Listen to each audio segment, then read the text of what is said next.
यकीनन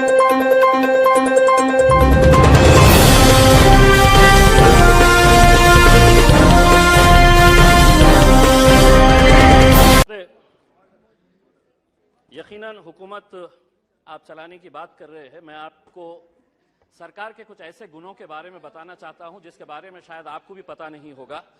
सरकार बहुत अच्छे तरीके से जादू का खेल भी खेलती है, और कैसा जादू का खेल खेलती है आंकड़ों समेत बताऊंगा। एक हाथ से देना और दूसरे हाथ से खींच के कैसा लेना, ये पूरे आंकड़े समेत बताऊंगा। इस वजह से बहुत ज्यादा विरोध करने की जरूरत नहीं है। अध्यक्ष महोदय, 8 फरवरी यानी कि कल के दिन रिजर्व बैंक ऑफ इंडिया ने रेपो रेट 25 बेसिस पॉइंट से बढ़ा दिया है। पिछले 4 मई 2022 को 4.40 हमारा रेपो रेट था। 8 महीने के अंदर 6 मरतबा रेपो रेट बढ़ाया गया है और अब ये रेपो रेट हो गया है 6.50। अब हो सकता है इनमें से कोई खड़े रहेगा और कहेगा कि आरबीआई है, इसका हमारे से क्या लेना देना, बजट से क्या लेना देना। तो सुनिए गौर से, आरबीआई जब रेपो रेट बढ़ाता है तो किसी ने 20 साल के लिए होम लोन लिया है, यानी कि 240 महीने के लिए लोन लिया है, और रेपो रेट 2.25% से बढ़ गया है, तो 120 से 160 महीने का एडिशनल ईएमआई उसको भरना पड़ता है। किसी ने 25 साल के लिए यानी कि 300 महीने के लिए लोन लिया है, और अगर 2.25% से रेपो रेट बढ़ गया है तो उसे 199 महीने एडिशनल ईएमआई देना पड़ता है। आप कहेंगे कि हमारा इससे क्या लेना देना, यही तो जादू का खेल खेल रहे कि आपने इनकम टैक्स के अंदर रिबेट दिए, बहुत सारे लोगों को खुश किया और सैलरीड क्लास को कहा कि हम तुमको इनकम टैक्स में रिबेट दे रहे, लेकिन अब जिंदगी के साथ भी और जिंदगी के बाद भी तुम्हारा ईएमआई चलता रहेगा, तुम्हारा लोन चलता रहेगा करके ये एक संदेश सरकार ने दिया है। अध्यक्ष महोदय, एजुकेशन के लोन के अंदर सरकार ने जो आंकड़ा दिया है स्कूल और हायर एजुकेशन के लिए 1,12,899 करोड़, बहुत अच्छा बढ़िया सा फिगर है, जिसमें से 61% स्कूल एजुकेशन के ऊपर खर्च किया जाएगा, और इन्हीं पैसों के अंदर से 14,500 पीएम श्री नाम के स्कूल्स बनाए जाएंगे। अध्यक्ष महोदय, मैं पूछना चाहता हूं, जो बच्चे आज गांव के अंदर पढ़ रहे हैं, जो जिला परिषद के स्कूलों के अंदर पढ़ रहे हैं, मेरे अहम सिर्फ अकेले औरंगाबाद जिले के अंदर अभी सर्वे करवाया सरकार के जरिए 1600। राणे साहब, आप महाराष्ट्र से आते हैं, अकेले औरंगाबाद जिले के अंदर 1600 ऐसे स्कूल्स हैं जिनके सर के ऊपर बच्चों के क्लासरूम्स के अंदर पक्की छत नहीं है, टीन के शेड के नीचे ये 1600 बच्चे तालीम हासिल कर रहे हैं। उनका कसूर सिर्फ इतना है कि वो किसानों के बच्चे हैं, वो गरीबों के बच्चे हैं, वो मजदूरों के बच्चे हैं।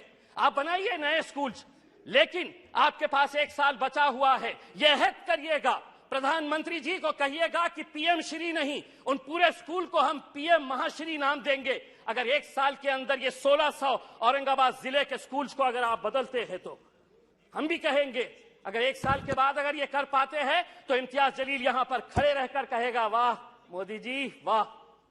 दूसरी ये बात है अध्यक्ष महोदय, माइनॉरिटीज के बारे में मैं ये बताना चाहता हूं। राणे साहब, हम तो फूल थे, तुमने हमें कांटा बना दिया, और अब इसी कांटे से कहते हो कि चुभना छोड़ दे। नहीं छोड़ेंगे हम लड़ेंगे, क्योंकि इस मुल्क के ऊपर जितना आपका इख्तियार है उतना इम्तियाज जलील का भी इख्तियार है। अगर आप हमारे साथ नाइंसाफी करेंगे तो हम खामोश नहीं बैठेंगे, हम लड़ेंगे। क्या वजह है कि आज फाइनेंस मिनिस्टर हमको इस बात का जवाब दे कि कैसा 38%, कौन सी ऐसी मिनिस्ट्री है जिसके अंदर 38% का बजट कम कर दिया गया है। 1913 करोड़ रुपया आप हमारे गायब कर देते हैं, और आप ये उम्मीद करते हैं अध्यक्ष महोदय, आप ये उम्मीद करते हैं कि हम खामोशी से इसको बर्दाश्त कर ले करके।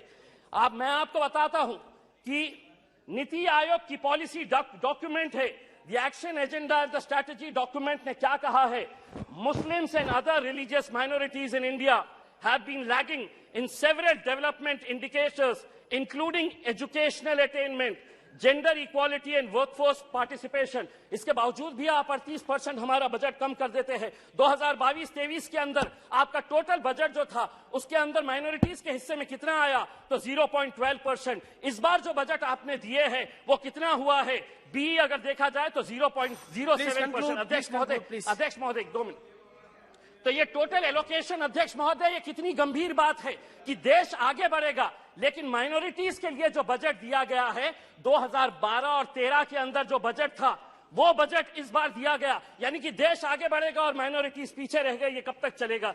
मेरी दूसरी बात ये है अध्यक्ष महोदय, आम आदमी को प्लीज फाइंड अप नाउ। अध्यक्ष महोदय एक minute, GDP, fiscal deficit, monetisation, RE, BE, इससे कोई लेना देना नहीं है। इस देश के अंदर वो सम्मान के साथ कैसा जी सकता है, उसकी फिक्र बस उसे यही रहती है। हम वित्त मंत्री से इस बजट के अंदर ये उम्मीद कर रहे थे कि वो ईपीएस 95 के बुजुर्ग पेंशनर्स के बारे में बोलेंगे, वो किसानों की आय कैसी बढ़ाई जाएगी इसके बारे में जिक्र करेंगी। पूरे देश के अंदर कॉन्ट्रैक्ट, अध्यक्ष महोदय एक सेकंड, अध्यक्ष महोदय, पूरे देश के अंदर कॉन्ट्रैक्ट वर्कर्स जो है उनके साथ कैसी नाइंसाफी हो रही। पार्लियामेंट के अंदर भी कॉन्ट्रैक्ट वर्कर्स लगाए जा रहे हैं, उनका पीएफ नहीं भरा जाता, उनका ईपीएफ नहीं भरा जाता, ईएसआईसी का पैसा नहीं भरा जाता है। मैं अध्यक्ष महोदय ये उम्मीद कर रहा था कि जाने से पहले इस देश को तंबाकू और शराब मुक्त करके जाएंगे।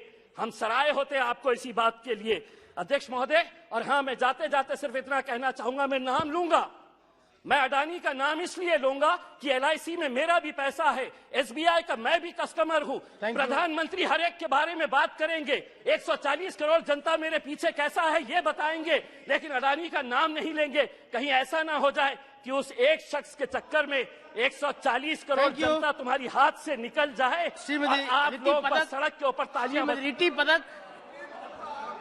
श्रीमती रिटी पदक